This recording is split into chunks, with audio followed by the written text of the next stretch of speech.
नमस्कार बंधुरा मीरा रान्नाघरे आपनादेर सबाइके स्वागत। आज बानाबो मैंगो आइसक्रीम एकदम बानानो सहज और एते किन्तु कोनो रकम कास्टार्ड कोनो रकम कर्नफ्लावर किछुई व्यवहार करब ना, एकदम घरोया भावे खूब सहजेई बानिये देखाबो।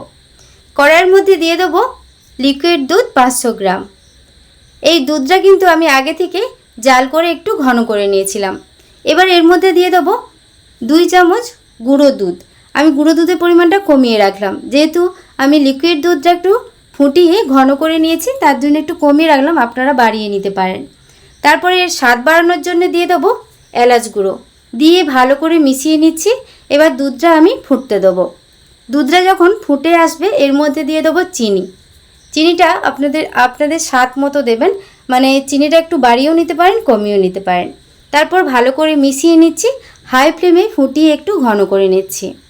আমার চ্যানেলে আপনি যদি নতুন হয়ে থাকেন প্লিজ আমার চ্যানেলটি সাবস্ক্রাইব করবেন আর পাশে থাকা বেল আইকনটা পুশ করে দেবেন আমার নতুন ভিডিও পাওয়ার জন্য।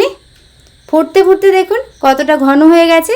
এবার কিন্তু এখানে গ্যাসের ফ্লেমটা আমি অফ করে দেব, দিয়ে এই দুধটা আমি পুরোপুরি ঠান্ডা হতে দেব।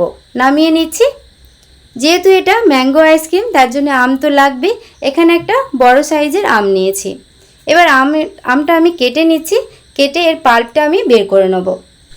ফেসবুক পেজ থেকে যদি আপনারা দেখে থাকেন প্লিজ ফেসবুক পেজটা ফলো করে আমার পাশে থাকবেন। সব আমের পাল্পটা একইভাবে আমি বের করে নিচ্ছি। তারপর এখানে একটা মিক্সিং জার নিয়েছি, ওর মধ্যে আমগুলো সব দিয়ে দেবো। দিয়ে দেওয়ার পর দুধের যে মিশ্রণটা আমি বানিয়েছিলাম সেটা আমি দিয়ে দিলাম।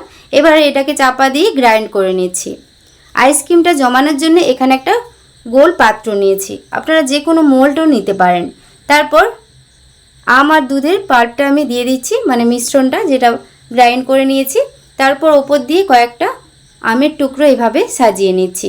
যখন আইসক্রিমটা খাবেন এই আমের টুকরোগুলো পড়লে মুখে খেতে ভালো লাগবে আরও। তারপর এখানে কয়েকটা আমি আমন্ড কুচি নিয়েছি, ওপর দিয়ে সাজিয়ে নিচ্ছি। আর এখানে কয়েকটা টুটি ফুটি নিয়েছি, আর এই টুটি ফুটি রেসিপি আমি আপনাদের সাথে শেয়ার করেছি, আপনারা দেখে নিতে পারেন। তারপর চাপা দিয়ে 7 থেকে 8 ঘন্টা ডিপ ফ্রিজে রেখে দেবো। আইসক্রিমটা জমে যাওয়ার পর আপনাদের দিকে দেখাচ্ছি। সারা রাত আইসক্রিমটা জমতে দিয়ে দিয়েছিলাম। এবার দেখুন কত সুন্দর হয়েছে, সুন্দরভাবে এই আইসক্রিমটা জমে গেছে। খেতেও কিন্তু দারুণ স্বাদের হয়, আপনারা খুব সহজেই এই আইসক্রিমটা বানিয়ে নিতে পারবেন। এবার এই আইসক্রিমটা কত সুন্দর জমেছে একটু কেটে দেখায়, কত সুন্দর হয়েছে দেখুন, দেখেছেন? আপনারা বাড়িতে খুব সহজেই বানিয়ে নিতে পারবেন। আজকের এই রেসিপিটি আপনাদের কেমন লাগলো অবশ্যই কমেন্ট করে জানাবেন। আর রেসিপিটি যদি আপনাদের ভালো লাগে প্লিজ একটি লাইক কমেন্ট শেয়ার করবেন। আজকের মতো রেসিপিটি এ পর্যন্তই। সবাই খুব ভালো থাকবেন, সুস্থ থাকবেন। ধন্যবাদ।